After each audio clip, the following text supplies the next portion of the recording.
This podcast is brought to you by the School of Advanced Study, University of London. Yes, good evening everybody. My name is Joe Brooke and it's a privilege to introduce tonight's lecture by Iain Sinclair. This event has a dual aspect. It is the third and final plenary at the International James Joyce Symposium 2016, Anniversary Joyce, but it's also a public lecture under the auspices of the Coffin Memorial Lecture Series, which generously supports this lecture and the drinks reception that will follow in the Crush Hall immediately afterwards. Therefore, before proceeding, I must introduce the Coffin lecture itself. The Institutes of the School of Advanced Study host John Coffin Memorial events on behalf of the University of London in fulfilment of a gift by Mr. Coffin's son, Arthur Charles, who, before the Second World War, had close connections with the University of London. I now quote from all that is preserved of him in the institutional memory. Mr. Coffin was concerned that, in the growing intensity of specialisation in modern times, we should not lose sight of music, the arts, and what he termed the cultural aspects of education, and not the least of good general teaching on a sound religious basis. In addition to a part of the bequest devoted to lectures in Christian ethics, history, literature, and science, other parts are earmarked for literary readings of prose or poetry, chamber concerts or recitals, and for the publication of reports by the Institute of Education. Mr. Coffin further states in his will that he desired each event to be announced as part of the John Coffin Memorial, and it therefore appears likely that the bequest is in memory of his father. That's the end of the quotation. Beyond this, little is known of either John or Arthur Coffin, and it was often said of John Coffin that he is a man mysteriously famous or famously mysterious. Recent research has, however, revealed that John Coffin was a journeyman blacksmith residing in Dorchester. When his son, Arthur Charles, was born in March 1868, his wife, Mary Ann, née Willis, made her mark on his birth certificate. That is, she had no writing literacy. Arthur Charles became an external student of the University of London, graduating with a pass degree in arts in 1889 by private study, receiving some tuition at the former St John's College, Battersea. He retired as Inspector of Education to Dorset and died aged 88 in July 1956, leaving his residual estate of £27,000 to the university in 1957. These newly established facts exemplify the founding mission of the University of London to widen access to tertiary education as far as possible. Since its foundation in 1994, the School of Advanced Study has opened up Coffin readings, recitals, and lectures, and the last few years have seen a widening of the subject range to include the history of ideas, paleography, Irish studies, and the history of the book. This year has seen a further extension of Coffin funding to new subject areas within the school, such as post-colonial studies, human rights, and public engagement in the humanities. Tonight's Coffin lecturer is Iain Sinclair. Born in Wales and educated at Trinity College, Dublin, Sinclair was also profoundly affected by the international counterculture in London as he encountered it in the late 1960s. His early encounter with Allen Ginsberg would be of particular importance in shaping his work and thought. Through the 1970s, Sinclair developed his career as a bookseller, experiencing a bibliophiliac fascination with obscure editions and the hunt for out-of-the-way titles and traders. He also developed his work as a poet in the school of the British poetry revival of the 1960s, in concert with writers like J.H. Prynne or Tom Rayworth. He's remained deeply attached to that alternative tradition of poetics, and one of his most public interventions in this regard was to edit the volume Conductors of Chaos in the mid-1990s, making available a range of contemporary avant-garde poetry that was otherwise not widely read. But Sinclair was also developing as a writer of prose. His hybrid work, Lud Heat, in 1975, reimagined a London of ley lines and occult connections, effectively laying the ground for decades of what would come to be called psychogeography, furnishing careers for several other writers in the process. In the 1990s, Sinclair's prose finally began to receive the attention it was due, as in his epic novel Downriver in 1991, or his remarkable exploration of London, Lights Out for the Territory, in 1997. Perhaps that was the moment that Sinclair truly crossed over to a wider attention, a wider public.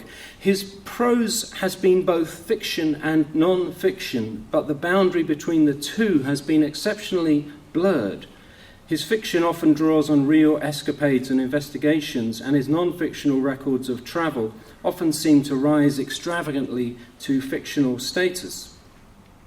Sinclair has gone on with a remarkable series of major works. To name just a few, and the list is long, just a few would include London Orbital, in 2001, about the M25, Edge of the Horizon, a book of some interest to Joyceans, in 2005, American Smoke, an exploration of the United States and his long-standing relation with the poetry of that country, 2014, and just last year, London Overground, a day's walk round the Ginger Line, which takes the quite recently established London Overground network as the occasion for excavating London's cultural history.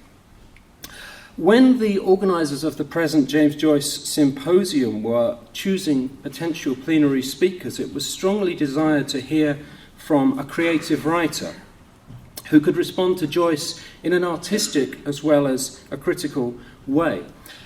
In that context, the wish that Iain Sinclair should be that speaker was immediate and unanimous. He is the ideal writer for this purpose for a few reasons. For one, his Dublin background and the chance to hear what Joyce's city might have meant to him. The encounter between Joyce and Sinclair is a significant event in literature in itself that we're about to witness. For another, the fact that of all living writers, Sinclair has a density and richness, an urban historical encyclopedism that might recall that of Joyce. And for another, at this symposium, we've invited scholars from all over the world to come to London. No living writer could better represent London to the world than Iain Sinclair. And he'll address us now under the title... What is the title? Who knows? The title, well, I'll read it out. I get that.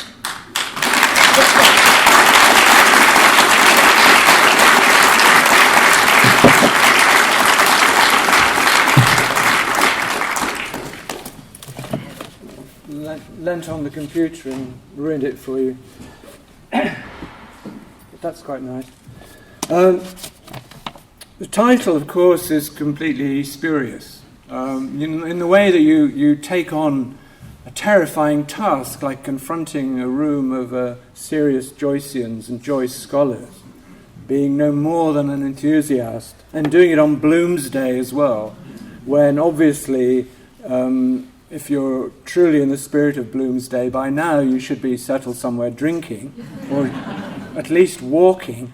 The idea of being held in this lecture theatre is probably grim, so I'll try and get it moving into at least a mental walk quite soon. What I was very struck by, I hadn't realised this was a Coffin lecture. And somewhere in Ulysses, isn't there a phrase, something close to the Irishman's home is his coffin? There is this kind of idea that everything starts with this claustrophobic, locked-in sense. And for me, I would have to start with a phrase that leapt out at me from Ulysses, where they're at the Freeman's Journal, and it says, "Dublin, I have much, much to learn." And this is so true. Nothing that was described to you in that little very flattering summary of my non-career was or would have happened without the extraordinary, immense, intimidating and annoying presence of James Joyce. Joyce was really one of the major reasons I found myself in Dublin in the early 1960s. The other one was that I was not acceptable to any English universities, and Trinity was very free and easy at that time. I think it's changed a lot now. But it actually was the complete making of my life as any kind of writer at all, that I came there having thought that I'd read Ulysses, but actually probably only, as so many others, as like Nora Barnacle herself, read the first 27 pages. I think I'd done that pretty thoroughly and then thought I'd read the rest. But being confronted with the town, realised there was much more to it than that. But what I do feel is that I knew James Joyce a little before he became a bridge, before he became a series of museums, before his image started to appear in strange little jeweller shop windows, before he was everywhere over the town of Dublin. He was as ubiquitous as Kerry Gold. And before that, he was obviously a major presence, but even when we had to buy some of his books to read from Hodges Figgis, they were still pretty much under the counter. You wouldn't see Ulysses on display. So this immense change has happened. The Celtic boom has sort of coincided with an exploitation of the writer as being the big selling point in Dublin, which makes it a very different city. The place where I would start is obviously where the book itself starts, in the Martello Tower, which is sort of now known as Joyce's Tower in Sandy Cove. And I would start there because this is where I lived. I first lived in Dublin at Sandy Mount, which features largely in Ulysses. Then I lived in a caravan on Howth Head through one very bitter winter, and finally finished up living in a small house. The gardens ran down onto the rocks right alongside the Martello Tower. At that time there was no access to the Martello Tower, which was a private home. It wasn't at all a museum. The 40-footer swimming pool was just beyond. And the house I was in had that kind of Dublin picaresque. Living above us were the daughters of two American CIA operatives. Above that was a runaway poet from South Africa. And next door was a strange and haunted woman who looked something like Katharine Hepburn. She wore those kind of long Bermuda shorts, and she always had a large glass of vodka in her hand. And we fell into conversation because she was fascinated by cinema, Hollywood classic cinema. And obviously at that time it was unusual to have a TV set. We didn't have a TV set. She had a big grey TV set. And she would invite us students, bohemians, in to come and sit with her and watch Preston Sturgey's comedies as she drank her way through the afternoons. And it emerged that she had an interesting secret life, because she was in fact Eleanor Philby, the wife of Kim Philby, who had just disappeared at that moment in Beirut and was on the run from the world's press, and had come naturally to the shadow of Joyce's Tower to settle and become part of that kind of strange interlinking series of myths and stories that make Dublin. And I thought no more of it at the time. It was just one of those things. These things happened absolutely all the time. I looked at a guide to Joyce's Tower when it had opened up as a museum, and was very struck to see that the ground plan as it looked, as a sort of gull's eye view down through the tower of the ground floor, and it looked just like a medical diagram of a human eye.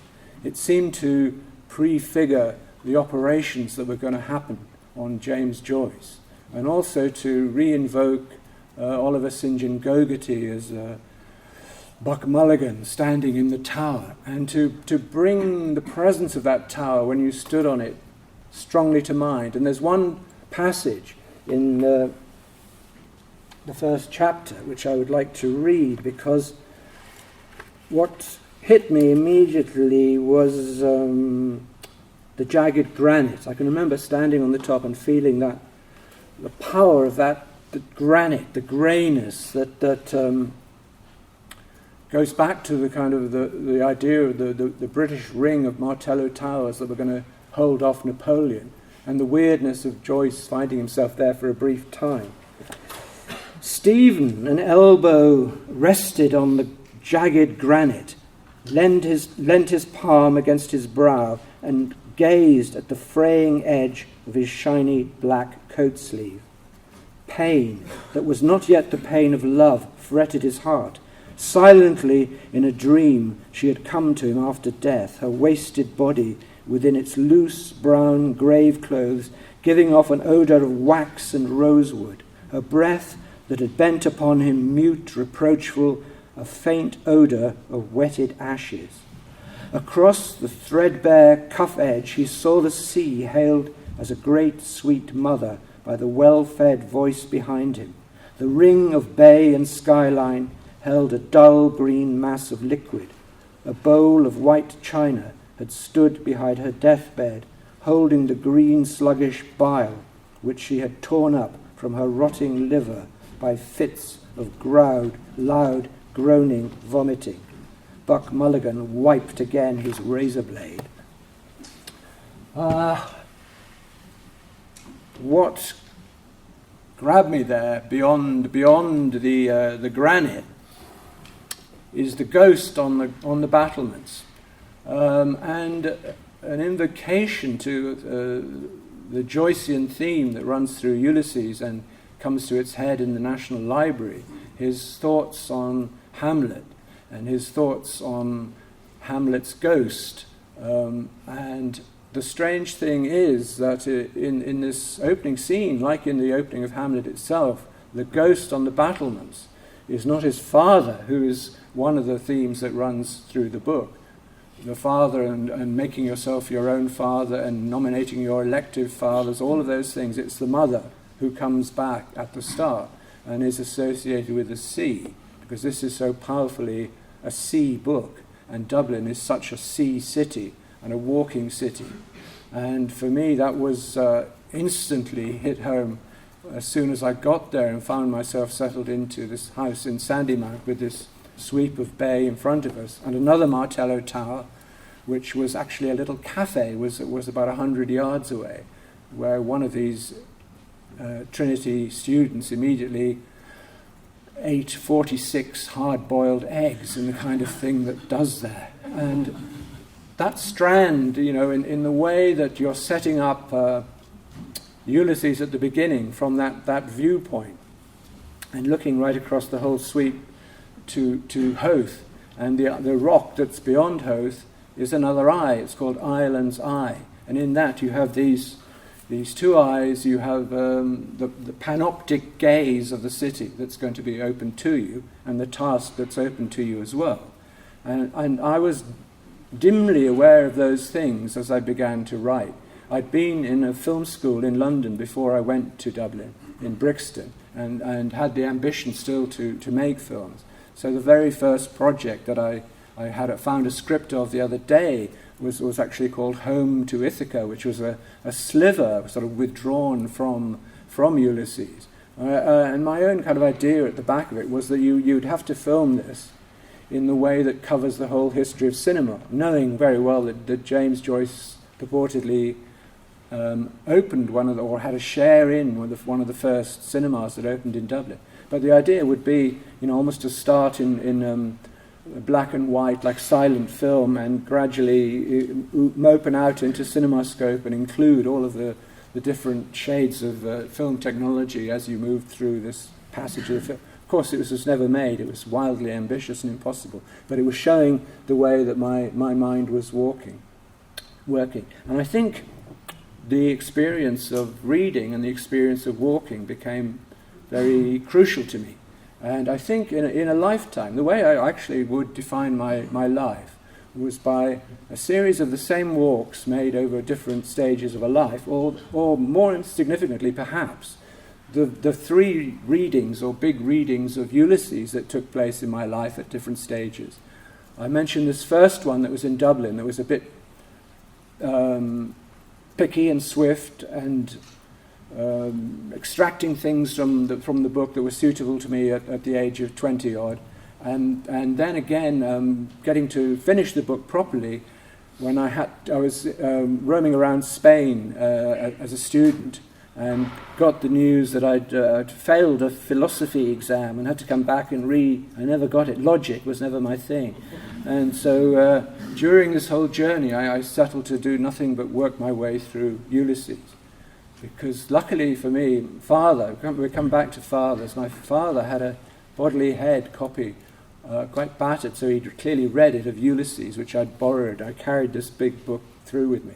And it defined, I think at the first reading, I was more identifying with the sort of pretensions, I suppose, and the cynicisms and the poverty of the Stephen Dedalus character.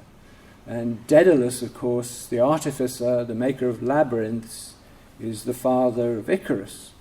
The Trinity College literary magazine was called Icarus. And curiously enough, walking on Sandymount Strand, we conceived of the strange idea of inviting William Burroughs to contribute to this Dublin literary magazine. And I sent off invitations to everybody, Beckett, T.S. Eliot, anybody. 200. One person replied, which was William Burroughs. And arrived this beautiful you read it 3 ways across and down for the Icarus magazine in Trinity, which was deeply conservative and kind of post-Yeatsian. And there it was. This is the first publication of William Burroughs in Ireland. So that's something curious that emerged from this process. And the first reading is that. It's a kind of student reading that would go on in parallel to a book that's kind of being forgotten, I guess, now, but which stole a lot from Ulysses itself, which was The Ginger Man by J.P. Dunleavy, the kind of picaresque comedies of grotesque human behaviour, the movements across the city. Those things were the best of the book is stolen from Ulysses, and that was the first reading of Ulysses.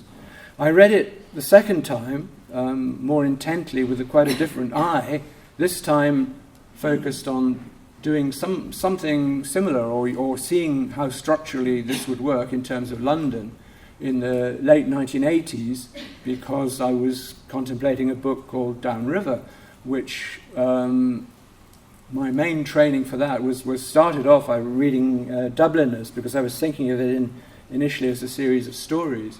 And then that got washed away because the political events of the time were so baroque and extraordinary, the Mrs. Thatcher era, and the huge developments along the river, that you saw that the River Thames needed something much more monumental and adventurous. And then this intense reading of Ulysses became that and fed into it, not directly, but that was there, and the extraordinary interplays of languages that were there.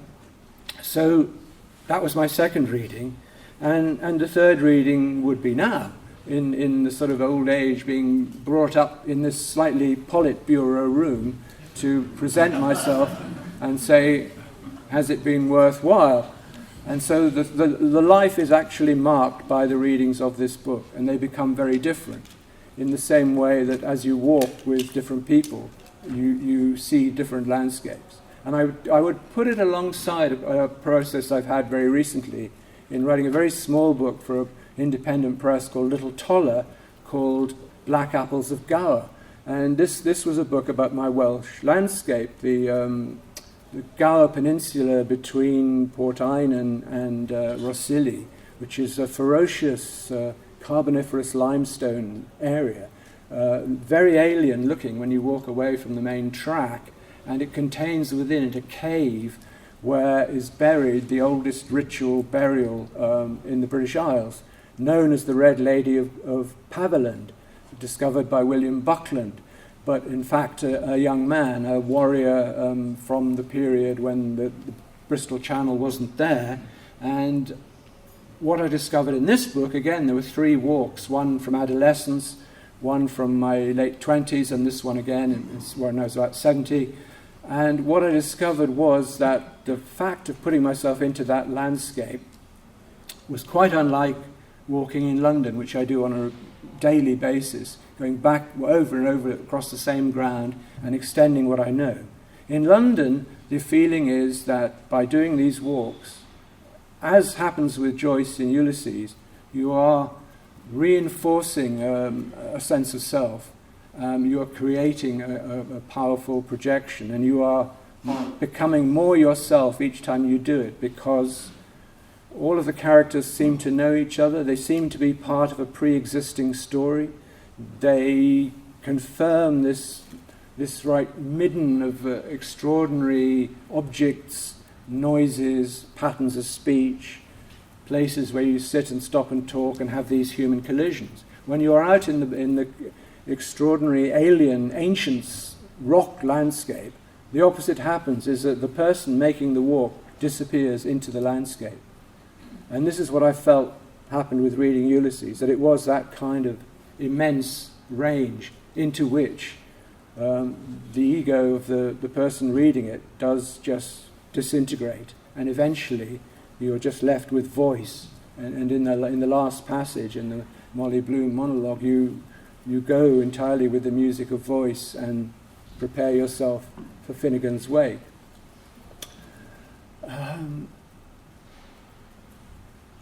The shock, actually, is when something like Penguin Classics of I'm reading rereading it now, the Ulysses in Penguin Classics, and they advertise at the back Finnegan's Wake as a Penguin Classic too, and they put the apostrophe in. I thought, how did that come through this entire process, and how much of a misunderstanding was it of what was going on? I managed to see, recover the other day, an image of the Joyce's Tower.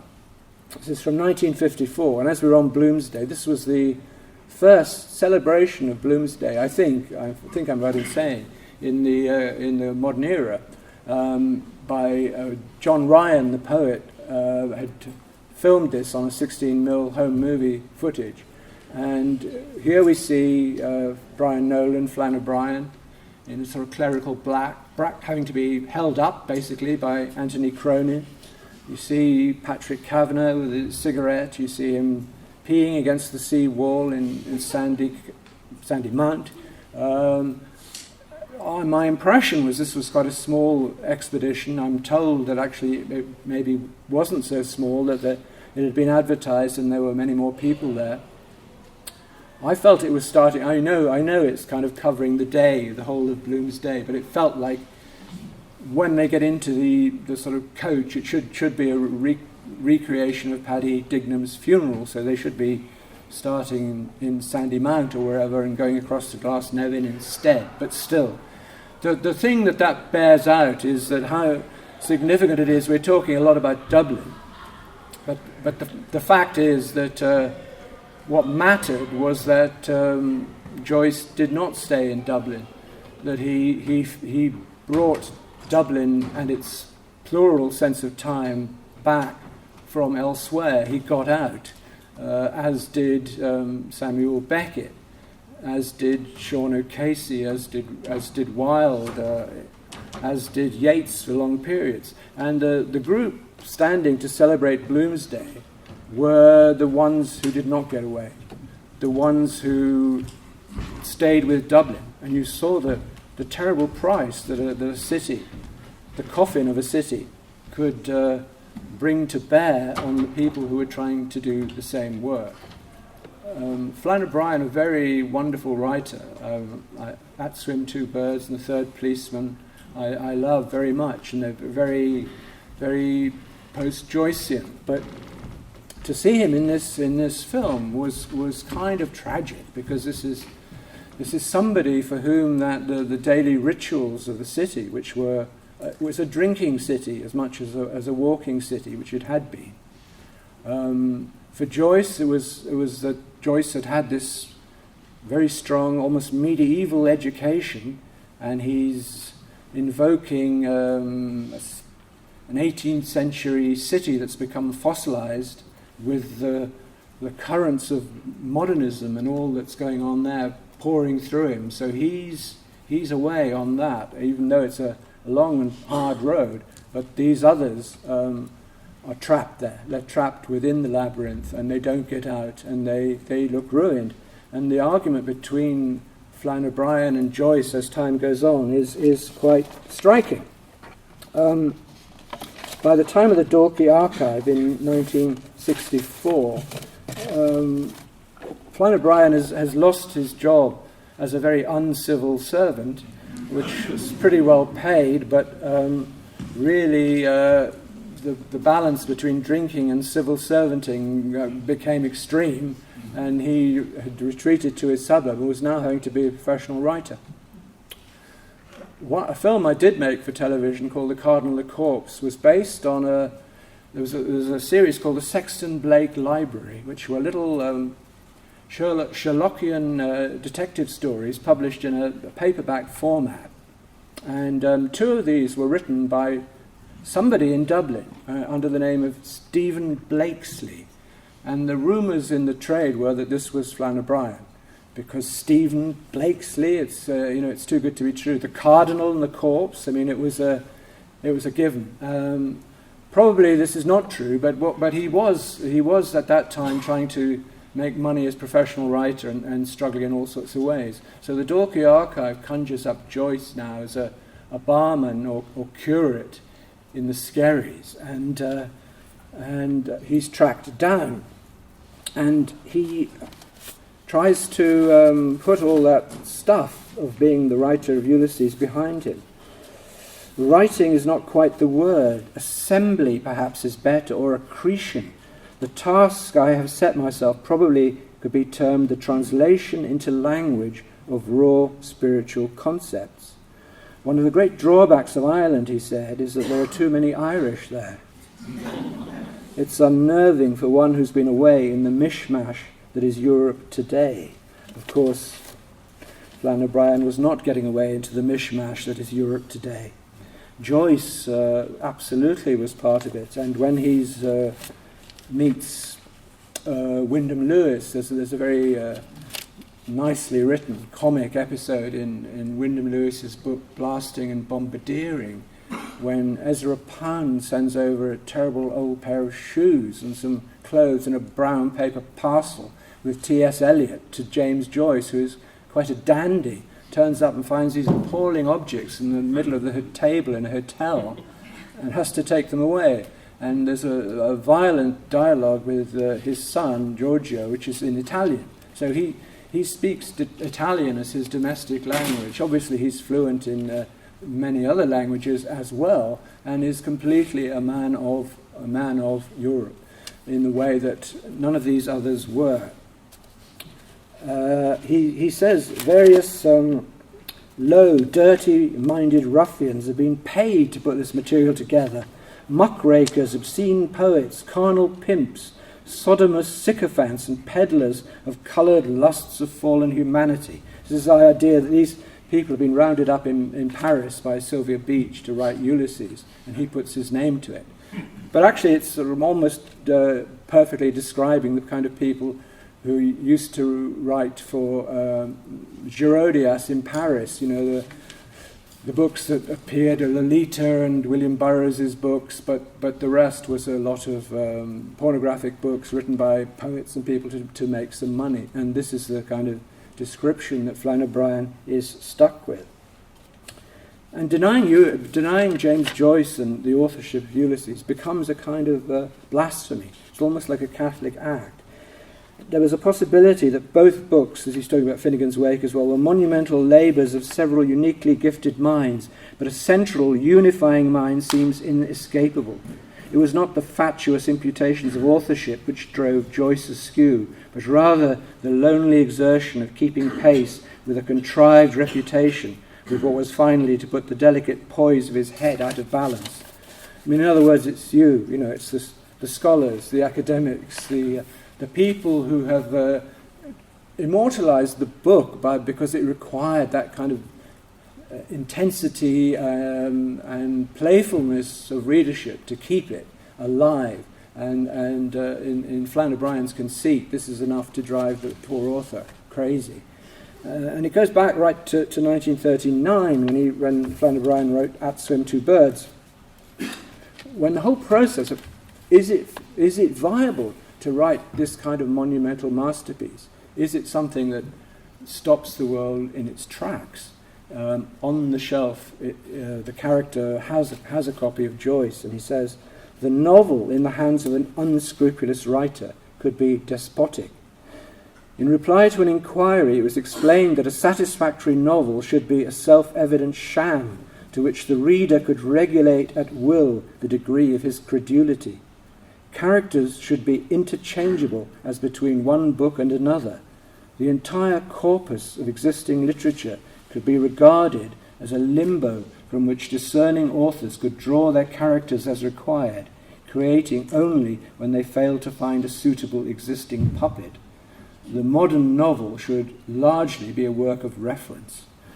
Wonderful, because that immediately knocks on the head the criticism in Time and Western Man that Wyndham Lewis brings to Joyce, that although these ludic creations and strategies are rather wonderful, the characters are completely stock, he thinks. And his accusation is that here we are at the beginning, we have a kind of comic Irishman, a rather stiff, absurd Englishman, and a milkwoman who comes along, sort of the Mother Ireland, and all together, as we've seen in many, many plays, but as Flann O'Brien says, it doesn't matter. You know, it's only the starting point. That all of those things can be said about this thing. It's like Basil Bunting when he was asked to describe Ezra Pound's cantos, and he described them in terms of the Alps. That you don't know why they're there, but they're there and they're monumental, and it's very hard to go round them. And when you look at them also, it's also like a musical score. And I think underneath it's the sonar magic, the night magic of this that keeps it going. I mean, I grew up in South Wales, as I'd said, and the haunting, the potency there was across the Irish Sea. I went to see, one of the first things I wrote about in this period, just before as a schoolboy, was writing about Dylan Thomas. And I went to see his fellow poet, Vernon Watkins. And Watkins was clear that the sort of definitive episode of his life was going to Dublin and visiting Yeats. And he wrote a very fine poem about that the sort of generosity of the older poet who allows you through into his life and kind of confirms your status across the channel in a kind of Celtic mode.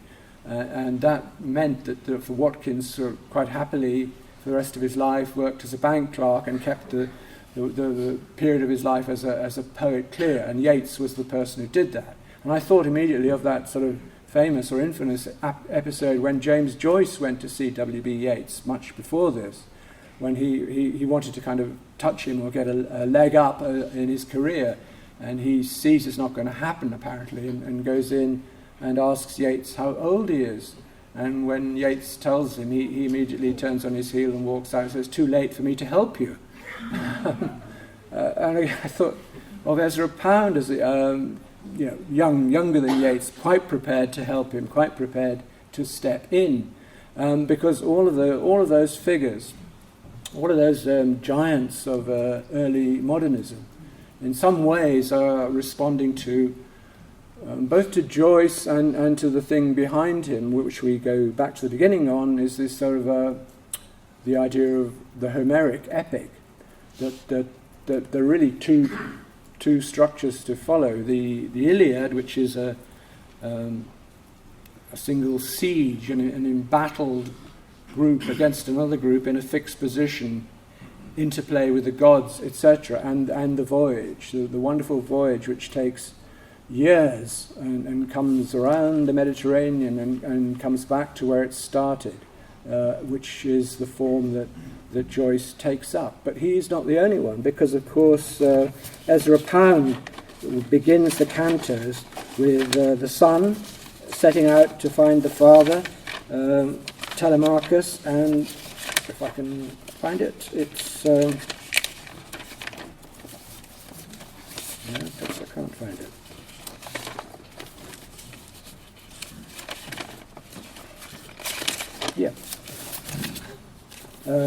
And then went down to the ship, set keel to breakers, forth on the godly sea, and we set up mast and sail on that swart ship, bore sheep aboard her, and our bodies also heavy with weeping, so winds from sternward bore us onward with bellying canvas, Circe's this craft, this trim coiffed goddess.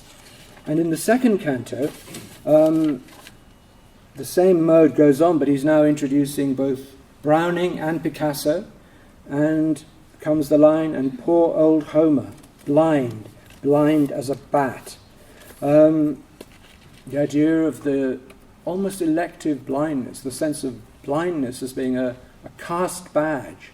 Joyce, Beckett, Borges, Milton, reaching back into the Homeric epic, and it being there at the start of classic modernism with Pound's launch, with Joyce, with Wyndham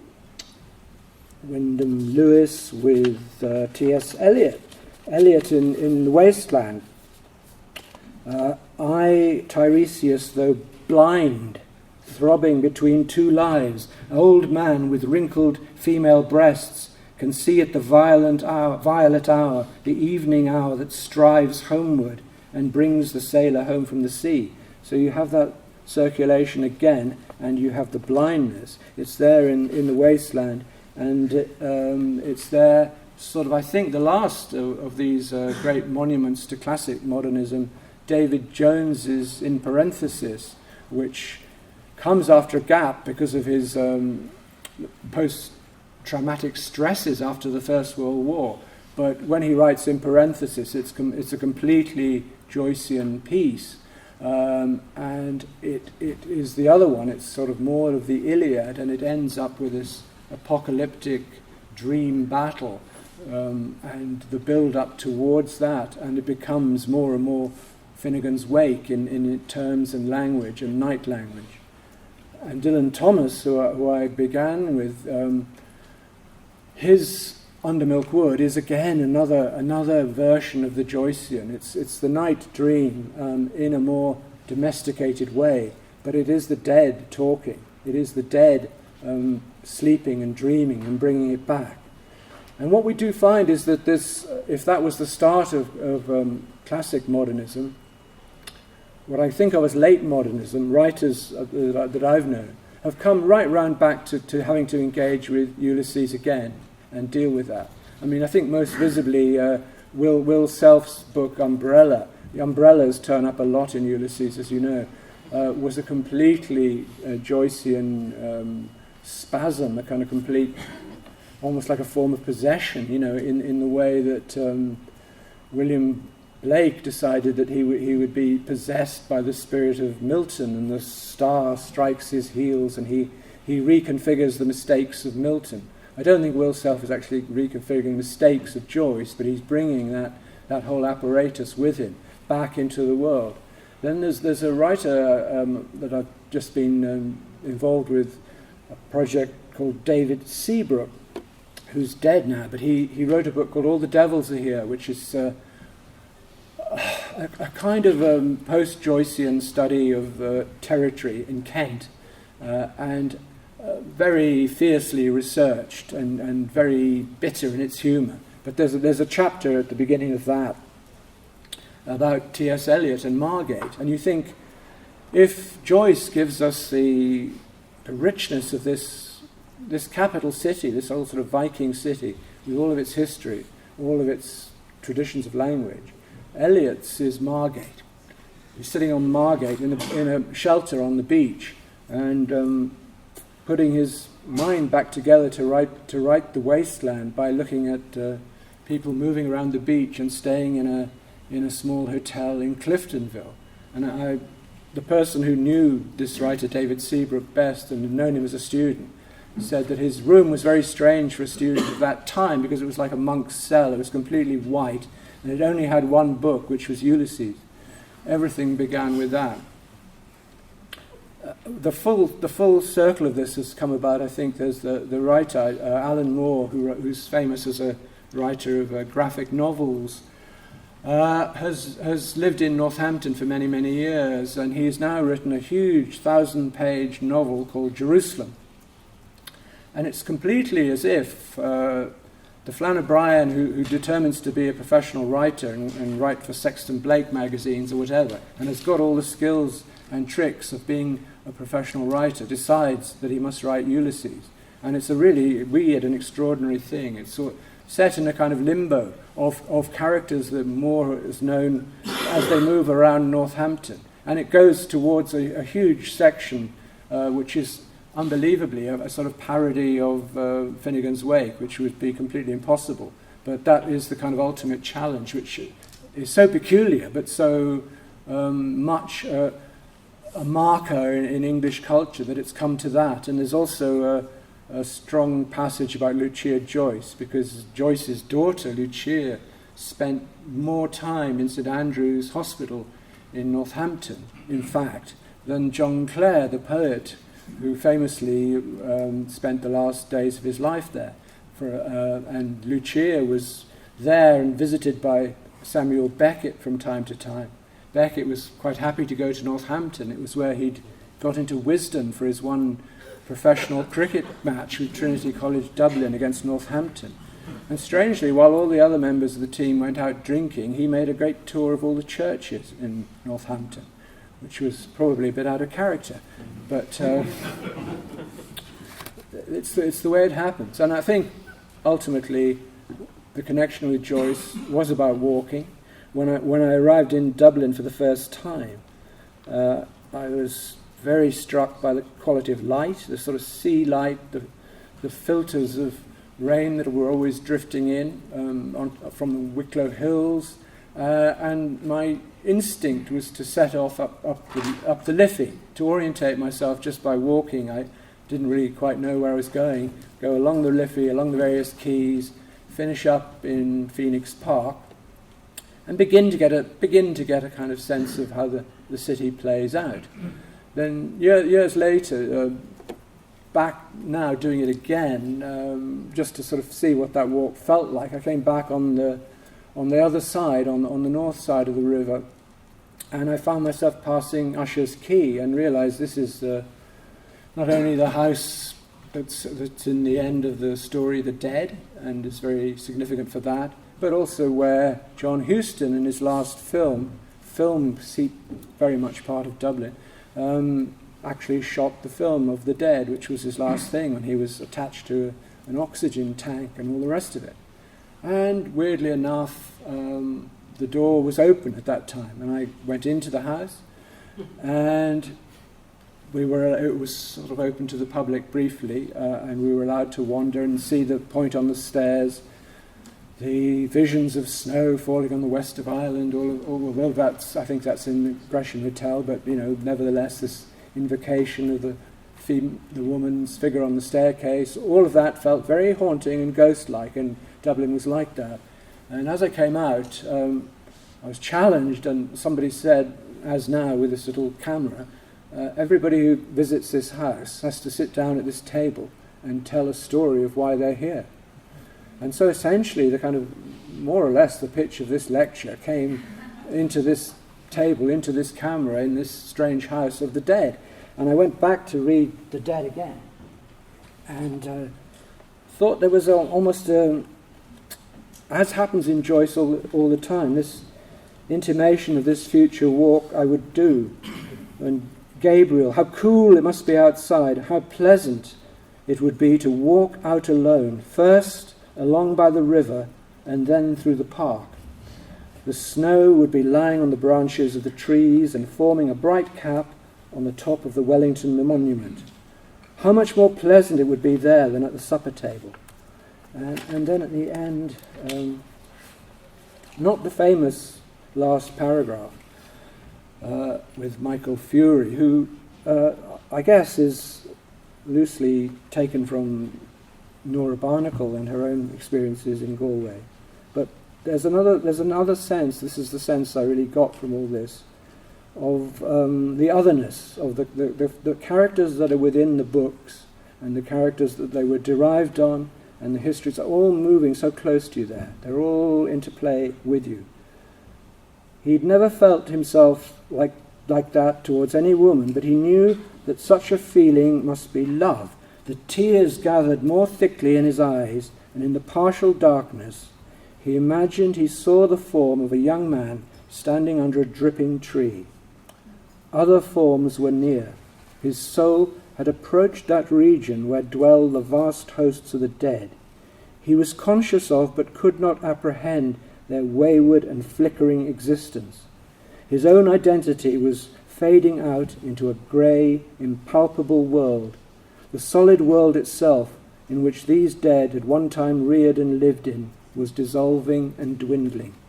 And that was really so much the sense of it, so much the sense of all the complexities of the book, the sheer weight of objects and references and layers that ultimately become part of an enormous field of time and space, this kind of relativity, the dealing with time that's so different from Proust's dealing with time.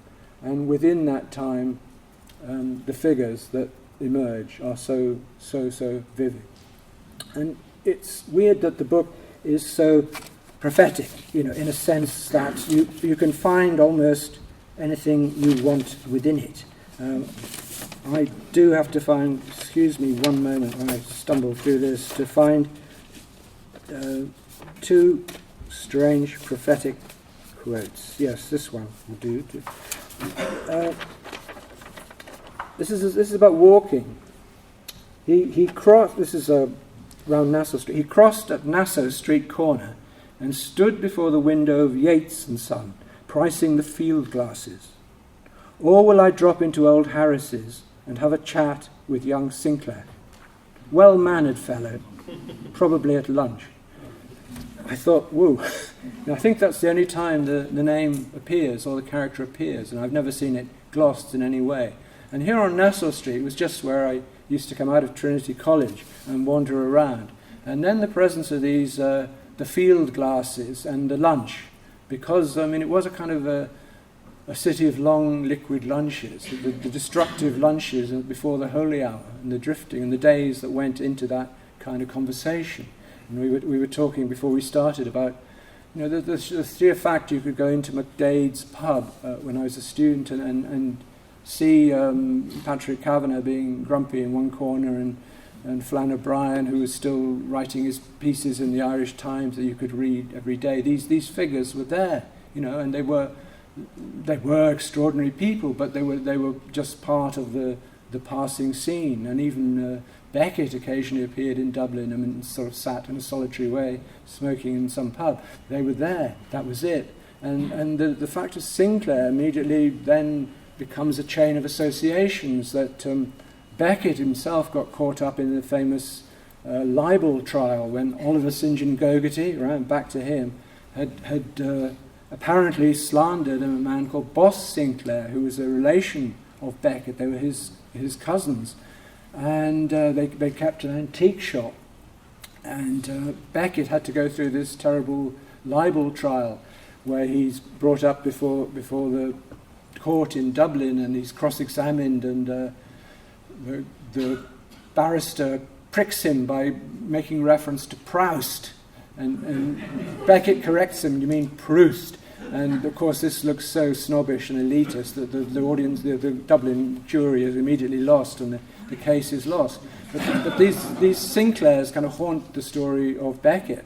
And I even found that there was a kind of remote possible connection myself when I was there as a student. There were some old cousins of my father's who lived in Ballsbridge, and one of the aunts had been a student of Beckett and had all his lecture notes, and claimed, in fact, that she, on some side or other, was a remote cousin of his. So, I could claim this elective relationship somewhere down the line.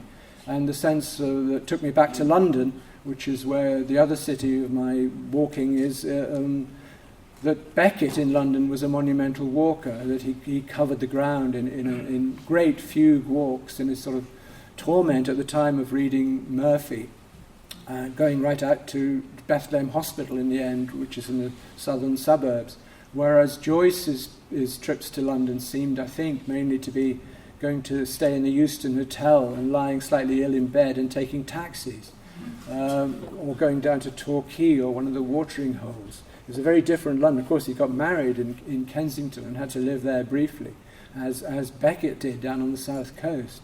So the relation between London, Dublin, Paris is this triangle, a triangle of difficulty. And for me, the London field was much more feasible to write about, because especially the eastern part was a series of very Gothic stories, a series that could be withdrawn from the fossils of the buildings themselves, from the patterns of the Hawksmoor churches and the roots between them, gave you a kind of narrative. Whereas in Dublin, when Joyce is talking of Dublin, he doesn't need to go into great details of the buildings, the fossils of the building. They're only there as reference points. Everyone knows exactly who he's talking about. You mention the name of this particular pub, that's enough.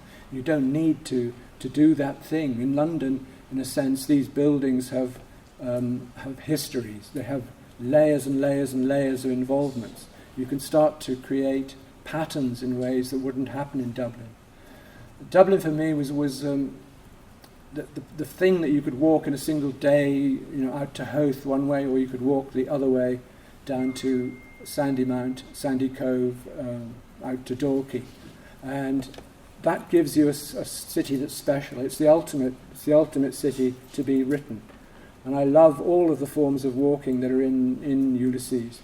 Even this Father Conmy's sort of strange, benevolent hopping about out at Malahide, and his sort of blessings that he passed on the city have a beautiful, uplifting feel. Even though it's been satirized all the way, it still has that. And the way that Bloom's mind moves and works and bumps against things, and sometimes it's him, and sometimes it's the God's eye view of this narrator, and all of those things in this book have given me pretty much everything that I've worked with, and so I'm very pleased that you've given me the chance to read it again and to think about it again and to ramble about it for one more time. Thank you.